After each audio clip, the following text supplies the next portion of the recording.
আসসালামু আলাইকুম everyone, welcome back to my channel. আশা করি সবাই ভালো আছেন।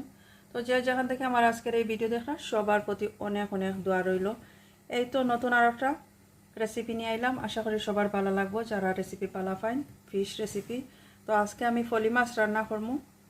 তো কিভাবে রান্না করবো শেয়ার করবো, সম্পূর্ণ ভিডিও দেখে নিবা, তাহলে বুঝতে পারবা কিভাবে রান্না করি আর কিতা কিতা ইনগ্রিডিয়েন্টস দিয়া। তাহলে চলো কা আমার সাথে থাকা, আমি এখন রান্না শুরু করি। আর আজকে আমি রান্না করবো ফলি মাছ। তো এখানে মাঝে 4টা ফলি মাছ নিছি। তো আমরা সিলেটি ভাষায় খাংলা মাছ কই। তো খাংলা মাছ 4টা নিছি। তো আমরা 2জনের লাগি এগুলা এনাফ। তো এগুলা অলরেডি ক্লিন করা আছে, প্যাকেটের মাঝে আছিল। তো আবারও ক্লিন করি আনিমু। কিছু কিছু রই গেছে, আঁশ রই গেছে, এগুলা ক্লিন করিয়া আর ছোটো করে খাটিয়ে আনিমু। এই তো মাছগুলো আমি দইয়া পরিষ্কার করিয়া রাখছি, আর মাথাটাও রাখছি আলাদা করিয়া। তো এখন আমি রান্না শুরু করবো। এখানে একটা কড়াই গরম করিয়া নিছি, আমি কড়াইয়ের মাঝে রান্না করবো আজকে। তো এখন আমি 1/4 কাপ তেল দিয়া দিছি। তেল সম্পূর্ণ নির্ভর করে কতটুকু দিতা। তো আমি 1/4 কাপ তেল দিয়া দিছি। সানফ্লাওয়ার অয়েল আমি এখানের মাঝে দিছি। তেল গরম হয়ে গেছে, এখন আমি 1 কাপ পেঁয়াজ কুচি দিয়া এভাবে লম্বা লম্বা করে কাটিয়ে নিছি। বড় সাইজের একটা পেঁয়াজ আমি দিয়া দিলাম, 1 কাপ হয়েছে, আমি কাটিয়ে নিছি। এখন আমি খাবার করে দিয়ার আর পেঁয়াজ কিছুটা সফট হইতো অপেক্ষা করি। আর পেঁয়াজ কিছুটা নরম হয়েছে, এখন আমি আরও কিছু পেঁয়াজ বাটা দিয়ার 1/4 কাপ পেঁয়াজ বাটা আমি দিয়ার। এখানে যেহেতু বুনা করতাম তো পেঁয়াজ একটু বেশি লাগবে, তো এই কারণে আরও 1/4 কাপ পেস্ট আমি দিয়া দিলাম। জিঞ্জার গার্লিক পেস্ট, আদা রসুন পেস্ট আমি 1 টিস্পুন দিয়া দিছি, মিক্স করা আছে এখানে মাঝে। সব কিছু একসাথে মিক্স করিয়া এখন কাবার করে দিব। আর পেঁয়াজ একটু বাদামি কালার, সোনালি কালার হইলে আমি বাকি মশলাগুলো দিয়া দিব।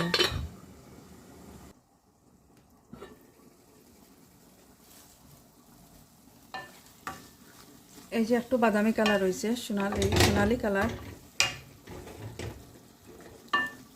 একটু বাদামি একটু সোনালি কালার এরকম হয়েছে।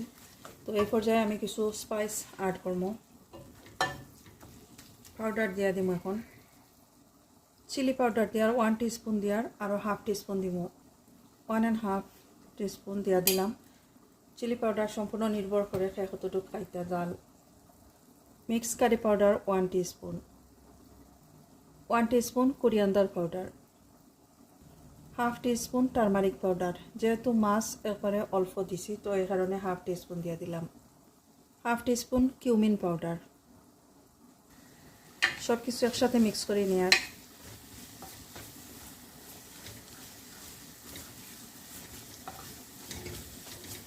এখন অল্প কিছু পানি দিয়া দিব। মশলা বালা করে কষানি লাগে, আমি অল্প কিছু পানি দিয়া দিয়ার।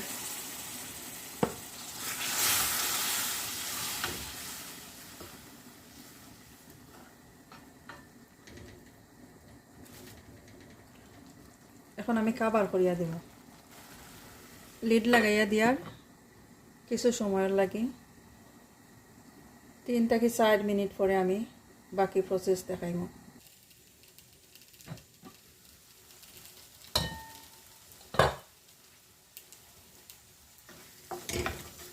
এই তো খুব সুন্দরই আমার মশলাগুলা কষানি হয়ে গেছে। এখন আর একটু পানি দিয়া দিব আমি, আর অল্প পরিমাণ পানি দিয়া দিছি। দিয়ে আরও 2 মিনিট আমি ভালো করে কষাইয়া নিব।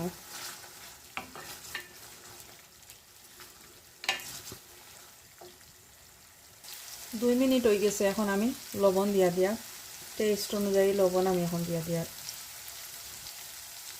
কিছু গ্রিন চিলি কাঁচামরিচ দিয়া এখন দিয়া ভালো করে মিক্স করে নিয়ে।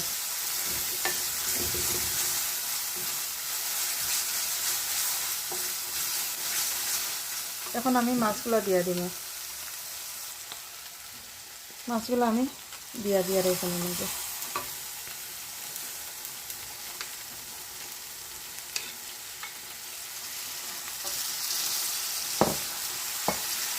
ভালো করে মিক্স করে নিয়ে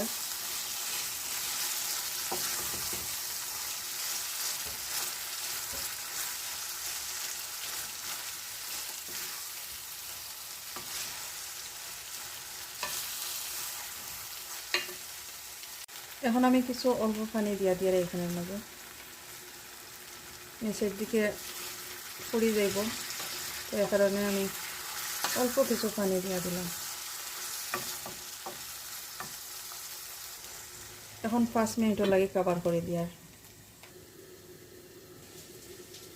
তো 3-4 মিনিট পরে দেখাই আর এই যে কীরকম হয়েছে। আস্তে আস্তে করে একটু নাড়াচাড়া করে দিয়ার।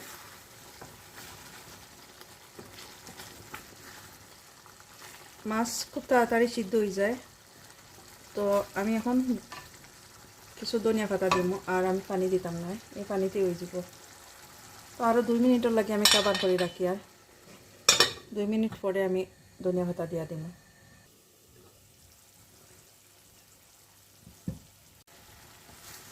এই তো মাছগুলো রেডি হয়ে গেছে।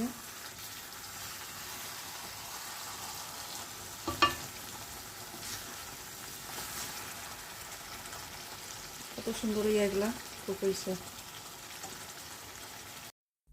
মাছ যেহেতু খুব অল্প সময় রান্না করা হয়ে যায়, তো আমি আরও কিছুটা সময় এগুলা রান্না করিয়া সিদ্ধ করিয়া নিছি, ভালো করে সিদ্ধ করিয়া নিছি ধনিয়া পাতা দিয়া। এখন আমি ডিশ আউট করিয়া নিব। খুবই সুন্দর একটা গ্রান বাইর হয়েছে, অনেক সুস্বাদু হয়েছে এই রান্নাটা।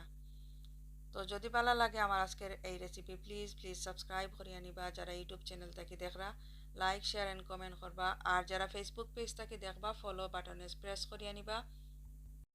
লাইক শেয়ার অ্যান্ড কমেন্ট করবা। ভালো থাকা আজকে এই পর্যন্ত, এখানেই বিদায় নিচ্ছি। আল্লাহ হাফেজ।